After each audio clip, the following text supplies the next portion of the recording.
मेरा नाम सोनाली है। आज ही मेरी शादी राहुल से हुई है।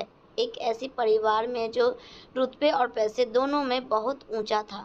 पिताजी और मैं खुद को बेहद खूबसूरत मान रही थी कि इतना बड़ा परिवार घर मिला, और रिश्तेदार ने भी कह दिया कि मेरी तो किस्मत ही खुल गई। लेकिन शादी के बाद पहली बार जब मैं उस आलीशान हवेली में पहुंची तो दिल कहीं अंदर से कांप गया। इतनी इतनी भव्यता, इतना वैभव, मानो किसी फिल्मी दुनिया में कदम रखा हो। राहुल एक नाम जो मेरे लिए अब भी अजनबी है, पर कुछ घंटे पहले तक इस नाम के साथ मैंने पूरी जिंदगी के सपने देखे थे। राहुल एक प्रतिष्ठा परिवार से था, लाखों में एक घर, व्यवसाय, रुतबा और सम्मान। जब यह रिश्ता आया था तो पिताजी के चेहरे पर जो संतोष और गर्व था वह शायद ही मैंने पहले कभी देखा हो। पिताजी का सपना था कि उनकी बेटी राजकुमारी की तरह विदा हो, और आज वह सपना पूरा हुआ। रिश्तेदारों की भीड़ में हर कोई यही कह रहा था कि सोनाली के तो भाग खुल गए, किस्मत वाली है। मैं भी उस वक्त यही मान रही थी कि मेरी जिंदगी किसी बड़ी कथा की तरह शुरू हो रही है। लेकिन क्या वाकई शादी की सारी रस्में संपन्न हो चुके थे? मेरे हाथों में मेहंदी अभी ताज़ा ही थी, चेहरे पर हल्दी की चमक और आंखों में अनगिनत सपने थे। ससुराल पहुंचने पर जब मैं पहली बार अपने नए घर को देखा तो मेरे होठों से अनायास ही निकल पड़ा कि क्या मैं सच में इस महल की रानी बन गई हूँ। इतना विशाल, भव्य और सजीला घर मैंने आज तक सिर्फ फिल्मों में देखा था। हर कोना चमकता था, दीवारों पर शाही पेंटिंग, फर्श पर महंगे कालीन और ड्राइंग रूम में विदेशी झूमर। सब कुछ राजघराने जैसा था। लेकिन शायद सबसे बड़ा रहस्य भी उसी भव्यता में छुपा था। शाम होते होते घर में हलचल और भीड़ बढ़ गई। मुझे सुहागरात के लिए सजाया गया। नई लाल साड़ी, भरी गहने और आंखों में लज्जा की लकीरें। लेकिन जब मैं अपने कमरे की ओर जाने ही वाली थी तभी मेरी सास नंद मुझे एक तरफ ले गई। उसके चेहरे की रंगत मुझे तुरंत समझ गई कि कुछ ठीक नहीं है। मेरी सास ने कहा कि बेटा, एक ज़रूरी बात है, हम तुमसे अकेले में करना चाहते हैं। मैं कुछ नहीं समझ पाई, उनके साथ चल दी। वह मुझे ऊपर की छत पर ले गई जहाँ कोई नहीं था। मेरी नंद परेशान थी, उनकी आंखों में घबराहट थी। मैंने हल्के स्वर में पूछा कि आप दोनों इतनी परेशान क्यों लग रही हैं? सास ने मेरी ओर देखा, फिर धीरे से बोली, सोनाली बेटा, जो हम कहने जा रहे हैं वह तुम्हारे लिए झटका हो सकता है, लेकिन हम उम्मीद करते हैं कि तुम्हारी समझदारी से काम लोगी। मैं एकदम सुन रह गई। क्या बात थी ऐसी जो सुहाग रात से पहले बताई जा रही थी? नंद ने धीरे से मेरी कलाई थाम ली और कहा कि राहुल मर्द नहीं है। मेरा शरीर जैसे वहीं जम गया। क्या मैंने बस इतना ही कहा? साथ जी आगे बोली कि मतलब यह नहीं कि वह बीमार है, पर वह जैसी बाकी पुरुष होते हैं वैसे नहीं है। वह कभी किसी लड़की के करीब नहीं आ रहा, और शादी में भी उसकी कोई रुचि नहीं थी। वह अक्सर बाथरूम में बंद रहता है, कुछ देर नहीं बल्कि घंटों। हम नहीं जानते वह वहाँ क्या करता है। हर बार पूछो कहता है कि पेट खराब है, लेकिन हम सब जानते हैं कि मामला सिर्फ इतनी नहीं तो अपने मुझे यह सब पहले क्यों नहीं कहा? मेरी आवाज़ कांप रही थी, क्योंकि बेटा, अगर यह बात बाहर जाती तो हमारे घर की इज्जत मिट्टी में मिल जाती। रिश्तेदार, समाज और बिजनेस सब खत्म हो जाता। तुम्हारे पापा के पुराने दोस्त हैं और हमारे पति, हम मजबूर थे। मैंने देखा कि नंद की आंखों में आंसू थे। वह भी कुछ कहना चाह रही थी। माँ, मैंने आपको कहा था ना कि किसी की जिंदगी से मत खेलिए, पर आपको तो नहीं सुनना। अब यह क्या है? घूट घूट कर रहेगी। देखो बेटा, सास जी बोली, अब तुम इस घर की बहू हो, तुम्हें इस घर का मान रखना है। हम जानते हैं तुम पर क्या बीत रही होगी, पर हम तुम्हारे साथ हैं। उनकी बातों से सहानुभूति थी, पर उनके चेहरे पर डर भी था, और शायद कोई छुपा हुआ स्वार्थ भी। उस रात जब मैं कमरे की ओर बढ़ी तो दिल डर और उलझन से भरा हुआ था। एक और राहुल के लिए सहानुभूति थी, दूसरी ओर अपने साथ हुए धोखे का गुस्सा, तीसरी और एक रहस्य जो बाथरूम के दरवाजे के पीछे छिपा हुआ था। मन में भारी से कमरे की ओर बढ़ी जिससे सुहागरात के लिए सजाया गया था। कमरे की सजावट देखने में किसी राजमहल जैसी थी। गुलाब की पंखुड़ियां बिछी हुई, खिड़की से आती चांदनी और बीच में सजा हुआ बिस्तर। लेकिन मेरा मन डर और उलझन में और एक अनकहे बोझ में भरा हुआ था। मैंने धीरे से दरवाज़ा खोला और कमरे में प्रवेश किया। कुछ ही देर बाद राहुल कमरे में आया। मैं उन्हें ध्यान से देख रही थी। चेहरे पर थकान, आंखों में अजीब सी दूरी और चाल में बेचैनी थी। उन्होंने दरवाज़ा बंद किया और सीधे पेट पर हाथ रखते हुए बोले कि मेरा पेट बहुत खराब है।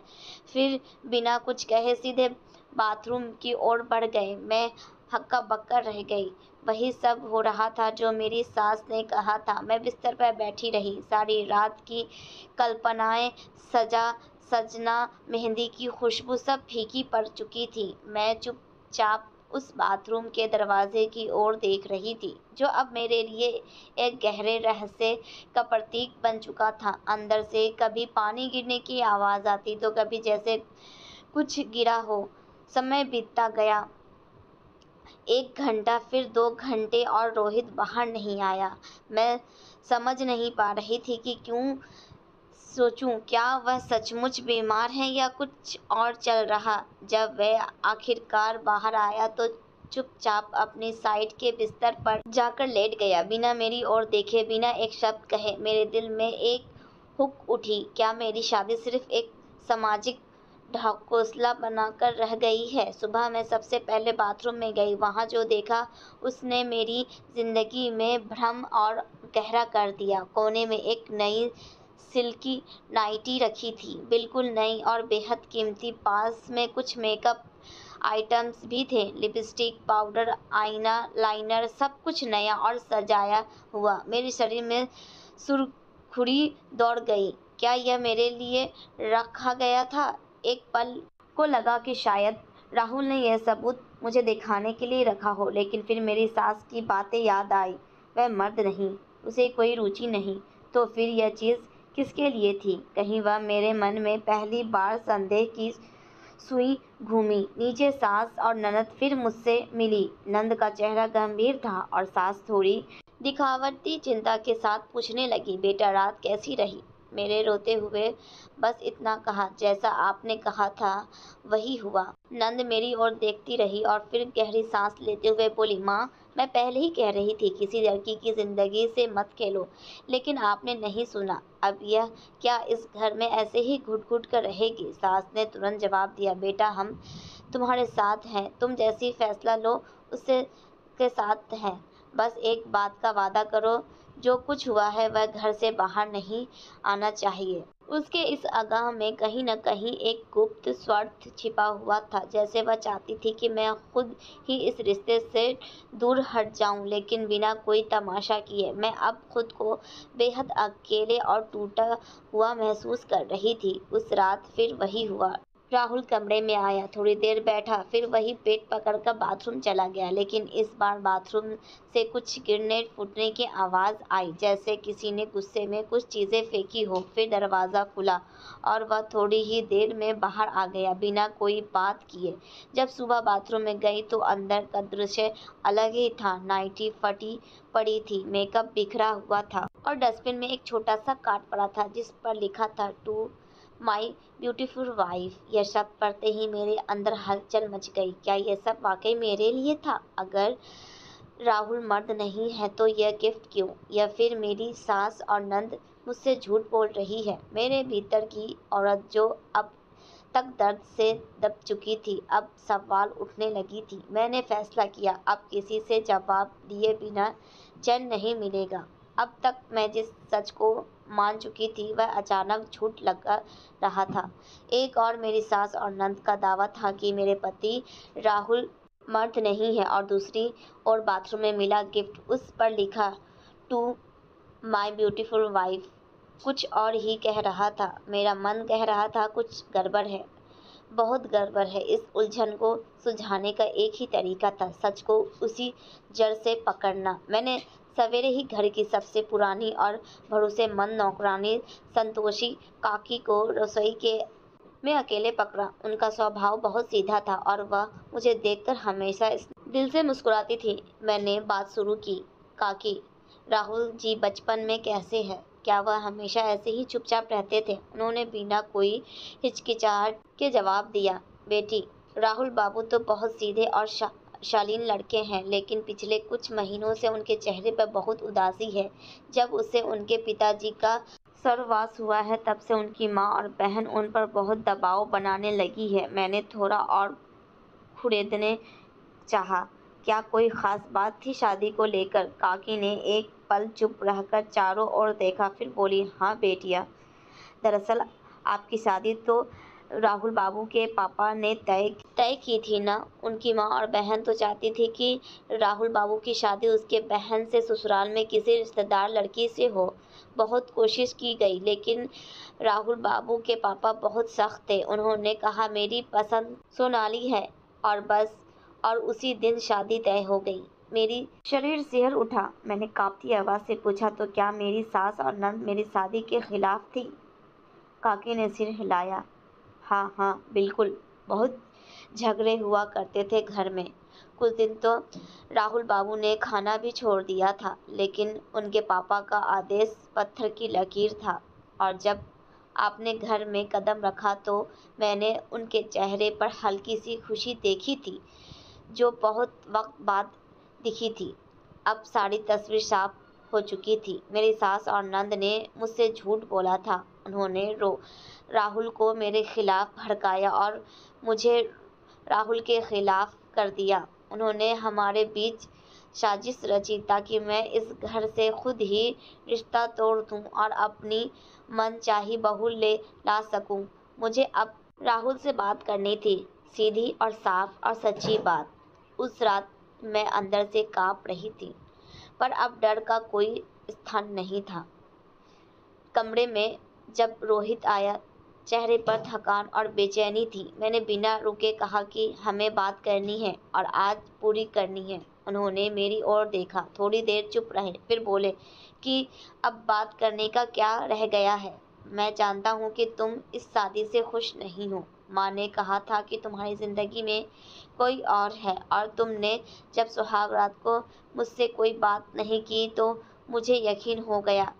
मैं बीच में ही बोल पड़ी, रुको, क्या सच में आप यही सोचते हैं कि मैं इस शादी को मजाक समझ रही थी? राहुल चुप हो गया। मैंने आगे कहा, आपको पता है आपकी माँ और बहन ने मुझसे क्या कहा था? उन्होंने कहा कि आप मर्द नहीं हैं, बाथरूम में घंटे रहते हैं, और मुझे चेतावनी दी कि अगर मैंने यह बात किसी से कही तो वह घर की इज्जत मिट्टी में मिल जाएगी। राहुल की आंखें फटी की फटी रह गई। क्या यह उन्होंने कहा है? हाँ, मैंने आगे कहा कि और बाथरूम में जो गिफ्ट था वह, राहुल अब गुस्से में कांप रहे थे, वह मेरी बहन ने रखा था। आपकी पहली रात के लिए सरप्राइज गिफ्ट कहकर उसने खुद खुद कहा था कि आपको बताऊं मत, देखो तो शायद इफेक्ट होगा। अब हम दोनों समझ चुके थे कि हमारे बीच की दुनिया की जड़ क्या थी। उस रात हम दोनों ने बहुत देर तक बात की। पहली बार राहुल ने मुझे बिना झिझक देखा। उन्होंने कहा, मैं जानता हूँ मेरे पापा चाहते थे कि मैं एक मजबूत समझदार लड़की से शादी करूं, और जब उन्होंने तुम्हें देखा था तो कहा था यही मेरी बहू है। पर मुझे माफ़ करना, मैं माँ और बहन में झूठ में फंस गया। मैंने हल्के स्वर में कहा, अब जब हम सच जान चुके हैं तो क्या हम इसी वही ख़त्म कर सकते हैं और एक नई शुरुआत कर सकते हैं? वह मुस्कुराया और पहली बार मुझे ऐसा लगा कि शायद मैं इस रिश्ते को बचा सकती हूँ। सुबह की पहली किरण के साथ ही मैंने अपने भीतर एक अजीब सी ऊर्जा महसूस कर रही थी, जैसे किसी टूटे हुए सपने को फिर से जोड़ने की हिम्मत मिल गई हो। पहली बार राहुल से बात करके मुझे ऐसा लगा कि वह न केवल समझदार है, बल्कि भीतर से बहुत संवेदनशील और अकेला है, ठीक मेरी तरह। हम दोनों ने तय किया कि हम इस रिश्ते को निभाएंगे, एक दूसरे के साथ ईमानदारी से। पर हमें अंदाज़ा नहीं था कि सामने से ज़्यादा मुश्किल अब पीछे से आने वाली थी।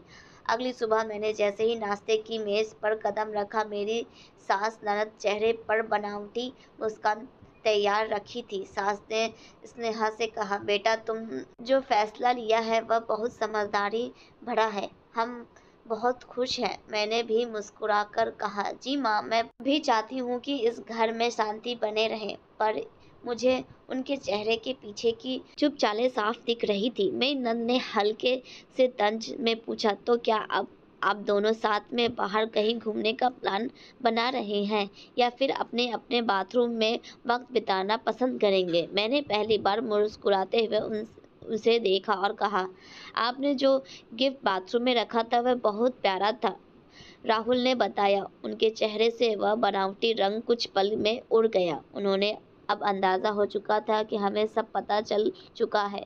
उस दिन राहुल ने मुझसे कहा, मुझे माँ और दीदी से बात करनी है, यह सब बहुत हो चुका। मैंने उन्हें रोका, अभी नहीं, पहले हमें यह समझना होगा कि वह आगे हमें क्या करने वाले हैं, क्या अगला कदम उठाएंगी। और सच में वही हुआ। उस रात मुझे कमरे में रोहित नहीं मिले। जब काफ़ी देर बाद वह लौटे तो मैंने देखा कि उनका चेहरा पीला पड़ा हुआ। क्या हुआ? मैंने पूछा। उन्होंने कहा, माँ ने मुझे बताया कि तुमने घर की इज्जत की बात नौकरों से की है और वह बहुत अपमानित महसूस कर रही है। उन्होंने मुझसे कहा है कि अगर तुम यहाँ रहोगी तो खुद को ख़त्म करना होगा। मैं स्तब्ध रह गई। मेरी सांस इतनी गिर सकती थी यह मैं सोच भी नहीं सकती थी। अब बात सिर्फ धोखे की नहीं थी, यह एक तरह का मानसिक शोषण बनता जा रहा था। मैंने राहुल को शांत किया और कहा, अब समय है कि हम इस झूठ को और नहीं चलाएंगे। हमें सच्चाई को सबके सामने लाना होगा, लेकिन एक समझदारी और सम्मान के साथ। मैंने राहुल से कहा कि हम सामाजिक रूप से एक छोटी सी गृह प्रवेश पूजा रखेंगे जिसमें सभी रिश्तेदार, खासकर माँ की पसंद वाले लोग शामिल होंगे। वहाँ मैं उनके सामने अपनी और राहुल की एक छोटी सी बात रखने का बहाना बनाऊंगी। राहुल ने कहा, तुम्हें यकीन है कि यह काम आएगा? मैंने सर हिलाया। सच को सामने से पेश किया जाएगा तो वह सबसे बड़ी जीत बन सकती है। पूजा का दिन आ गया। घर के रिश्तेदार से भरा था। सास ने एक बार फिर बनावटी मुस्कान पहन ली थी और नंद सबसे अधिक मीठी बातें कर रही थी। पर जब कार्यक्रम खत्म हुआ तो मैंने सबको सामने कहा, मैं कुछ कहना चाहती हूँ। अचानक माहौल गंभीर हो गया। मैं आज सबके सामने यह कहना चाहती हूँ कि इस घर में कदम रखने के बाद मुझे बहुत भ्रमित किया गया, बहुत डराया गया। मुझे बताया गया कि मेरा पति मर्द नहीं है, वह बीमार है। मगर आज मैं सबके सामने कहती हूँ, मेरे पति राहुल सबसे सच्चे, संवेदनशील और मजबूत पुरुष हैं। लोग चौंक गए। राहुल ने मेरा हाथ पकड़ लिया। मैंने आगे कहा कि और अगर मैंने किसी से कुछ पूछा या बात की तो उसका कारण सिर्फ यह था कि मैं इस रिश्ते को समझना चाहती थी, न कि इसे तोड़ना। कमरे में सन्नाटा छा गया। सास और नंद अवक्त थी। रिश्तेदार फुसफुस करने लगे। राहुल की आंखें भर आई और पहली बार उन्होंने मेरी ओर देखकर कहा कि मैं तुम्हारे साथ हूँ, हर हाल में। पूजा वाले दिन मेरे सच बोलने के बाद घर में सन्नाटा फैल गया था। रिश्तेदार के बीच फुसफुसाहट, कुछ लोगों के चेहरे पर हैरानी और सास नंद के चेहरे पर पहली बार वह बेबसी साफ दिखाई दी जो हमेशा मुस्कुराहट की परतों में छुपी रहती थी। राहुल मेरा हाथ थामे खड़े थे। उनकी हथेली की गर्माहट ने मुझे बता दिया था कि अब मैं अकेली नहीं हूँ। पूजा के बाद जैसे ही मेहमानों ने विदा ली, सास का असली चेहरा बाहर आ गया। तुमने जो आज जिक्र किया वह हमारे खानदान की इज्जत के साथ खिलवाड़ है, उन्होंने चिल्लाते हुए कहा। नहीं माँ, राहुल ने पहली बार शांत स्वर में कहा। माँ, मेरी पत्नी हमारी इज्जत बचाई है। आज अगर वह सच न बोलती तो हम सभी एक गलतफहमी में जीते रहते। मेरी नंद ने फिर कहा, अब यही लड़की घर की रानी बनेगी और हम सब उसके नीचे झुकेंगे। मैंने उनकी आंखों में सीधा देखा और बहुत शांति से कहा, मैं रानी नहीं बनना चाहती, लेकिन जो सम्मान एक बहू को मिलना चाहिए उसकी हकदार ज़रूर हूँ। इस बात के बाद कुछ ही दिन घर में खामोशी छा गई। लेकिन मुझे साफ दिख रहा था कि सास और नंद अब भी हार मानने को तैयार नहीं थी और मैं भी जानती थी सच्चाई युद्ध अभी बाकी है। एक दिन राहुल ने ऑफिस से लौटते हुए माँ ने उन्हें जोर से पुकारा। जब राहुल ने जवाब नहीं दिया तो उन्होंने कहा, सोनाली ने आज नौकरों के सामने घर की साफ सफाई को लेकर मेरी बेइज्जती की। मैं चौंक गई। मैंने उस दिन किसी से कुछ नहीं कहा था। राहुल ने मेरी ओर देखा, फिर माँ से बोला, माँ प्लीज अब और नहीं। आप रोज नया इल्जाम लगाती हो, रोज नाटक करती हो। एक बार अपनी बहू को दिल से अपना कर देखिए, आपको खुद पर गर्व होगा। सास जी गुस्से में अपना कमरा छोड़कर चली गई और नंद ने राहुल से कहना शुरू कर दिया, तुम अब पूरी तरह इस लड़की के काबू में हो चुके हो। पर अब राहुल वह नहीं रहे थे जो कभी माँ की हर बात पर सिर झुकाया करते थे। उसी रात राहुल ने मुझे पास बिठाया और कहा कि मैं जानता हूँ कि तुम इस घर में कदम रखने के बाद क्या क्या झेल चुकी हो, लेकिन आज तुमसे एक वादा करना चाहता हूँ कि मैं तुम्हें अब कभी अकेला महसूस नहीं होने दूंगा। उनकी आंखों में आंसू भर आए थे और मेरी भी। मैंने धीरे से उनका हाथ पकड़ा और कहा, शायद अब हम एक दूसरे की ज़रूरत सबसे ज़्यादा है और शायद यही सच्चे रिश्ते की शुरुआत होती है। हम दोनों एक दूसरे को समझने लगे थे, एक दूसरे की चुप्पियों को सुनना सीख गए थे और सबसे बड़ी बात, अब हम दोनों किसी भ्रम में नहीं थे। एक सुबह जब मैं रसोई में थी तो माँ धीरे से मेरे पास आई। आवाज़ में वह तीखापन नहीं था और जो अक्सर रहता था। कोमल, तेरे जैसी बहू पाने के लिए सच में मेरे पति ने बहुत जोरदार फैसला लिया था और मैंने उस फैसले को मिट्टी में मिला दिया। उनकी आंखें भीग चुकी थी। मैं चुप रही। उन्होंने आगे कहा, मैं जानती हूँ अब माफ़ी का कोई मतलब नहीं, लेकिन अगर तू चाहे तो। मैं धीरे से कहा, मैंने कभी आपसे नफरत नहीं की, बस उम्मीद की थी कि आप मुझे अपनी बेटी जैसा माने। अगर आप आज दिल से कुछ बदलना चाहती हैं तो मैं आपका हाथ थामने को तैयार हूँ। उस दिन पहली बार मेरी सास ने मुझे गले लगाया। कुछ दिन बाद मेरी नंद की ससुराल से उन्हें वापस बुलाने की बात आई। अब वह इस घर की राजनीति में अपनी हार मान चुकी थी। जाते समय उसने मुझसे कहा, तुमने वह कर दिखाया जो मैं सोच भी नहीं सकती थी। शायद मैं भी तुम्हारी जैसी बहन होती तो माँ को बदल सकती। मैंने बस इतना कहा, रिश्ते जब दिल से निभाया जाए तो जीत किसी की भी हो, घर सबका होता है। आज हमारी शादी को 6 महीने हो चुके थे और मैं राहुल अब न सिर्फ एक आदर्श पति पत्नी बल्कि एक दूसरे के सबसे अच्छे दोस्त भी बन चुके थे। घर में अब शांति है। माँ अब मेरे बिना खाना नहीं खाती थी। राहुल मुझे देखकर मुस्कुराते थे तो लगता था मेरा हर दर्द, हर आंसू किसी साजिश नहीं, किसी बड़े बदलाव की तैयारी थी। अब मुझे वह कार्ड की पन्ने याद आती है जो बाथरूम में पड़ी थी, to my wife, beautiful life. अब यह सिर्फ एक सरप्राइज नहीं, पूरे जीवन की सच्चाई है। तो मित्रों, यह थी सोनाली की कहानी, जिसने रिश्तों को, झूठ और साजिशों को, दर्द के बीच भी सच्चाई, धैर्य और प्रेम से एक बिखरते हुए जीवन को फिर से जोड़ा। यह कहानी हमें सिखाती है कि जब इंसान सच्चाई और सम्मान की राह पर चलता है तो समय चाहे जितना भी कठिन हो, जीत उसी की होती है जो रिश्ते को दिल से निभाता है। मित्रों, अगर यह कहानी आपके दिल को छू गई हो तो कृपया आप इसको लाइक करें, आगे बढ़ाएं और आपके एक लाइक, एक सब्सक्राइब से हमारा हौसला अफजाई होता है। और कहानी को अंत तक देखने के लिए आपका बहुत बहुत शुक्रिया।